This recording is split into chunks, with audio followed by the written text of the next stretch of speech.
Last part में हमने देखा था कि मास्टर हॉग इल्यूजन से बाहर आ गए थे, जिसके बाद वो जी क्विंग से मिल लिए थे। इधर मैक्स ने गोल्डन हॉर्न क्लैन से मामला सुलझाने के लिए खुद का नाम नॉमिनेट कर दिया था, जिसके बाद वो उस प्लैनेट पर आ गया था जहां उसे स्वान्स मिला था, जो उसे क्लैन दिखा रहा था। लेकिन तभी एक बेंजर नाम के बंदे ने मैक्स को चैलेंज कर दिया था। साथ ही सभी मैक्स को चैलेंज एक्सेप्ट करने के लिए कह रहे थे, इसलिए मैक्स ने चैलेंज एक्सेप्ट कर लिया था। अब आगे तो इस पार्ट की शुरुआत में हम बेंजर और मैक्स को एरेना में देखते हैं, जहां सभी लोग बेंजर को चीयर कर रहे थे कि इस इंस्पेक्टर एनवॉय को खत्म कर दो। तो ये सुन के बेंजर गॉडली आर्मामेंट बाहर निकालते हुए कहता है कि ये मैच मैं अपने क्लैन की इज्जत के लिए जीत कर रहूंगा। तभी मैक्स भी अपना गॉडली आर्मामेंट बाहर निकाल लेता है, जिसके बाद उस एरेना को चारों तरफ से बैरियर से कवर कर दिया जाता है। इस तरफ स्वान्स बोलता है कि इसी प्लैनेट पर गॉडली आर्मामेंट बना था, इसलिए ये मैच बहुत ज़्यादा एक्साइटिंग होने वाला है कि गॉडली आर्मामेंट को बनाने वाले क्लैन का मेंबर या फिर कोई दूसरा ही आदमी ये मैच जीतता है। इधर ऑडियंस बोल रही थी कि इंस्पेक्टर एनवॉय तो गॉडली आर्मामेंट का इस्तेमाल कर रहा है, इसलिए ज़रूर हारेगा क्योंकि ये वेपन हमारे क्लैन का ही है। उसी वक्त स्वान्स ये मैच स्टार्ट कर देता है, जिसके बाद बेंजर गॉडली आर्मामेंट की 6th फॉर्म एक्टिवेट करता है, तो मैक्स भी बिल्कुल ऐसा ही करता है, जिसके बाद उन दोनों के आर्मामेंट नीडल्स में बदलकर आपस में टकराने लगते हैं। लेकिन मैक्स पीछे हो रहा था क्योंकि बेंजर की स्पिरिचुअल पावर थोड़ी सी ज़्यादा थी। तभी बेंजर और एग्रेसिव होकर गॉडली आर्मामेंट को एक बड़ी सी तलवार में कन्वर्ट करके मैक्स की तरफ बढ़ने लगता है। तो मैक्स भी अपने वेपन की तलवार बनाकर बेंजर से लड़ने की कोशिश करने लगता है, लेकिन मैक्स के वेपन में धीरे धीरे क्रैक बनने लगते हैं, जिसकी वजह से ऑडियंस बेंजर की तारीफ करने लगती है। साथ ही बेंजर भी काफ़ी खुश हो रहा था कि वो ऐसे मामूली अटैक से ही इंस्पेक्टर एनवॉय के अटैक को लगभग डिस्ट्रॉय कर रहा है। अब बेंजर अपने स्वॉर्ड को थंडर स्वॉर्ड में बदलकर फिर से मैक्स पर हमला करता है, तो मैक्स अपनी तलवार से उसे रोकने की कोशिश करता है, लेकिन मैक्स की स्वॉर्ड में क्रैक्स बढ़ते जा रहे थे।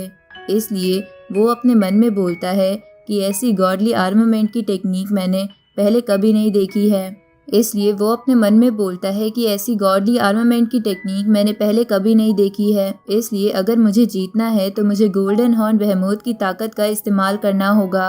अब मैक्स गोल्डन हॉर्न बेहेमोथ की थोड़ी सी ताकत लेकर अपनी तलवार ठीक कर लेता है, लेकिन बेंजर अपनी ताकत और बढ़ा देता है। ये देखकर मैक्स अपना ब्लड नाइट का टाइटल एक्टिवेट कर देता है, जिसकी वजह से मैक्स की तलवार की ताकत काफ़ी ज़्यादा बढ़ गई थी, जिसकी वजह से ज़मीन हिलने लगती है। ये देखकर बेंजर सोचता है कि ये कैसे हो सकता है, पर फिर वो अपनी और ताकत लगाने लगता है, लेकिन मैक्स अपनी पूरी जान लगाकर बेंजर की स्वॉर्ड को तोड़ देता है और उसकी गर्दन पर अपनी स्वॉर्ड रख देता है। ये देखकर सारी ऑडियंस चौंक जाती है।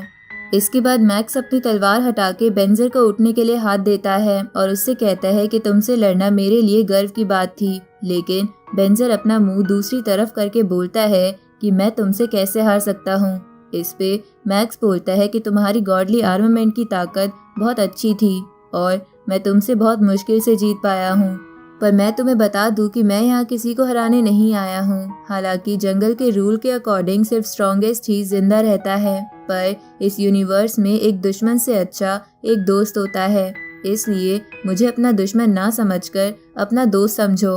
ये सुन के बेंजर भी मैक्स की मदद से खड़ा हो जाता है और फिर उसका हाथ ऊपर करके उसे विनर अनाउंस कर देता है। इधर मैक्स के इस जेस्चर से सारी ऑडियंस भी खुश हो जाती है और उन दोनों को चीयर करने लगती है।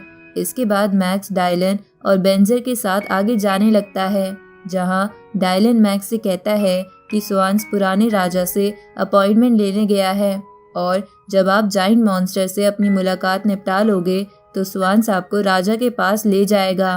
अब मैक्स उस मॉन्स्टर के पास आ जाता है जो बहुत तेज चिल्ला रहा था, जिसकी चीख पूरे प्लेनेट पर सुनाई दे रही थी। तभी बेंजर बोलता है कि रिसेंटली ये मॉन्स्टर बहुत ज़्यादा एग्रेसिव हो गया है क्योंकि ये आज़ादी चाहता है, इसलिए अगर आप इससे मिलोगे तो आपकी जान को खतरा है और हम आपको सेफ्टी की गारंटी नहीं दे सकते। ये सुन के मैक्स कहता है कि इसकी कोई ज़रूरत नहीं है, अगर मुझे कुछ भी हुआ तो उसकी रिस्पॉन्सिबिलिटी मेरी ही होगी। इसके बाद मैक्स फॉर्मेशन पार करके उस मॉन्स्टर के पास चला जाता है। तो मैक्स को देखकर वो मॉन्स्टर और ज़्यादा गुस्सा होने लगता है। तो ये देखकर मैक्स अपने मन में बोलता है कि इसकी स्ट्रेंथ तो काफ़ी ज़्यादा लग रही है।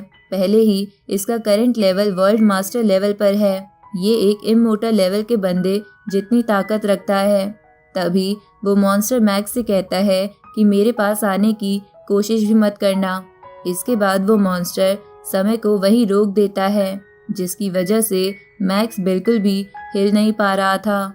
इस तरह बेंजर और डायलन भी ये समझ गए थे कि उस मॉन्स्टर ने टाइम को रोक दिया है। साथ ही बेंजर बोलता है कि एक बारी ये टेक्निक इस्तेमाल करने के बाद एक इमोर्टल लेवल से लोअर लेवल वाला बंदा बड़ी मुश्किल से इस मॉन्स्टर के आगे टिक पाता है। इधर मैक्स बिल्कुल हिल नहीं पा रहा था, लेकिन वो अपनी स्पिरिचुअल पावर को इस्तेमाल कर पा रहा था।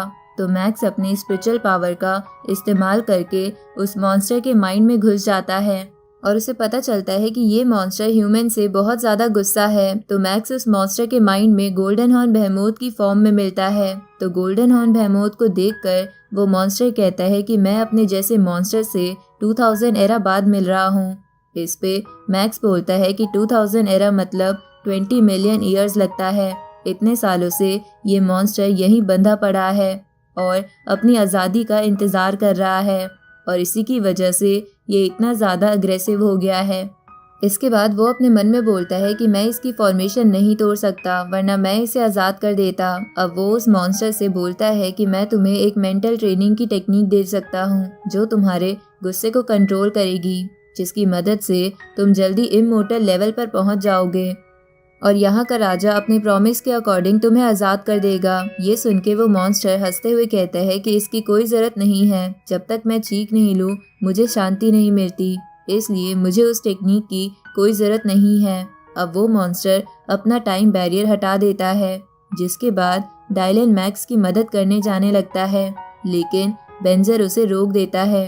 इधर वो मॉन्स्टर मैक्स से कहता है कि मैंने अपने जैसे बीस्ट को इतने सालों बाद देख लिया, मेरे लिए वही काफ़ी है।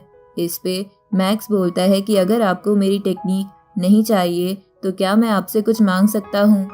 आगे हम देखते हैं कि मैक्स उस फॉर्मेशन से वापस सही सलामत आ जाता है। तो डायलन उससे कहता है कि मैं खुश हूँ कि आप ठीक हो।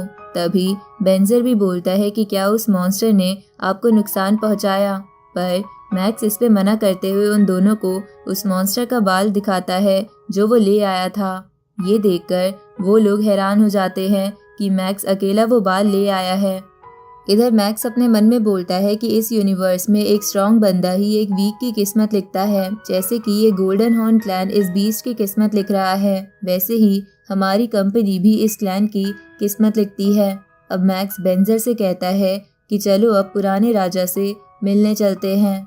आगे स्वान्स मैक्स को पुराने राजा के पास ले आता है, जिसे देखकर मैक्स अपने मन में बोलता है कि ये इस क्लैन का सुप्रीम लीडर है, इसकी पोजीशन हमारे और इसके क्लैन का रिलेशन डिसाइड करती है, इसलिए मैं होप करूंगा कि कंपनी का भेजा नया एग्रीमेंट इसे पसंद आए। उसी वक्त वो ओल्ड राजा मैक्स से कहता है कि मैंने नया एग्रीमेंट पढ़ लिया है और ऐसा लग रहा है कि इसके एग्रीमेंट से हमें काफ़ी फ़ायदा होगा, पर एक एग्रीमेंट इसकी गारंटी नहीं देता कि कंपनी उन लोगों पर एक्शन नहीं लेगी जिन लोगों ने कंपनी के खिलाफ प्रोटेस्ट करे थे। इस पे मैक्स कहता है कि मैं आपको अपनी जुबान देता हूँ कि ऐसा कुछ भी नहीं होगा। इस पे वो ओल्ड राजा कहता है कि क्या सिर्फ कंपनी तुम्हारी जुबान पर चलेगी, लेकिन ये वर्बल एग्रीमेंट का मैं क्या करूँगा। ये सुन के मैक्स कहता है कि आपने भी तो उस मॉन्स्टर को आज़ाद करने के लिए अपनी ज़बान दे रखी है, वो भी तो एक वर्बल एग्रीमेंट है। वो मॉन्स्टर भी तो 2000 एरा से अपनी आज़ादी का इंतज़ार कर रहा है।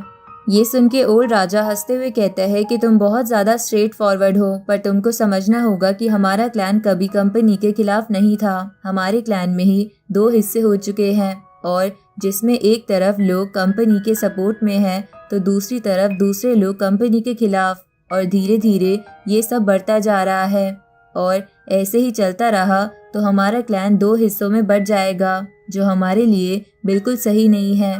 इसलिए हमें कंपनी और ह्यूमन क्लैन की ज़रूरत है। ये सुन के मैक्स अपने मन में बोलता है कि ये राजा शुरू में तो एटीट्यूड दिखा रहा था, पर इसे भी कंपनी की काफ़ी ज़रूरत है। अब मैक्स उस राजा से कहता है कि मैं तुम्हारी कैसे मदद कर सकता हूँ। ये सुन के वो राजा कहता है कि तुम्हें मेरे क्लैन के सामने एक स्ट्रांग बंदा बनकर दिखना होगा, ताकि मेरे क्लैन को समझ आ जाए कि कंपनी कितनी ज़्यादा स्ट्रांग है और हमें तुम्हारी कितनी ज़रूरत है।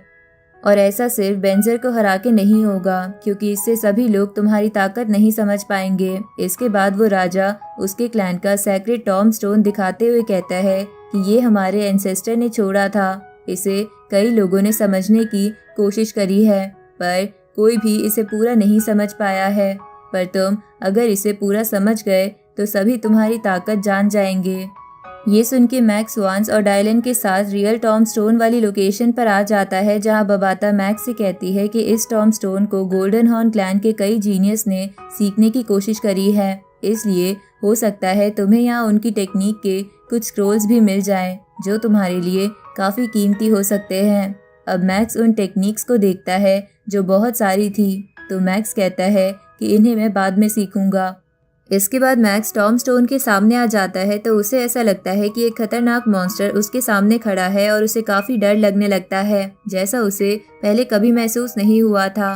तभी बबाता मैक्स से कहती है कि माना जाता है कि इस क्लैन के एंसेस्टर ने एक बार जाइंट एक्स एरेना के लीडर को मारने की कोशिश करी थी, ताकि वो इनके क्लैन में ना घुस पाए, पर वो इसमें कामयाब नहीं हुआ था और उसे इधर उधर भागना पड़ा था। और ये टॉम स्टोन उसी फियर को दिखाता है जो उसने फील करा था। ये सुन के मैक्स कहता है कि इसको झेलना तो बहुत ही मुश्किल है, मेरे सर में काफ़ी दर्द हो रहा है। लेकिन तभी मैक्स अपने आप को शांत करते हुए कहता है कि लगता है इस क्लैन का एंसेस्टर चाहता था कि हम डर पे काबू पाके उसका फ़ायदा उठाना सीखे। अब मैक्स ऐसा करने की ही कोशिश करने लगता है और इसी के साथ ये पार्ट यहीं ख़त्म होता है।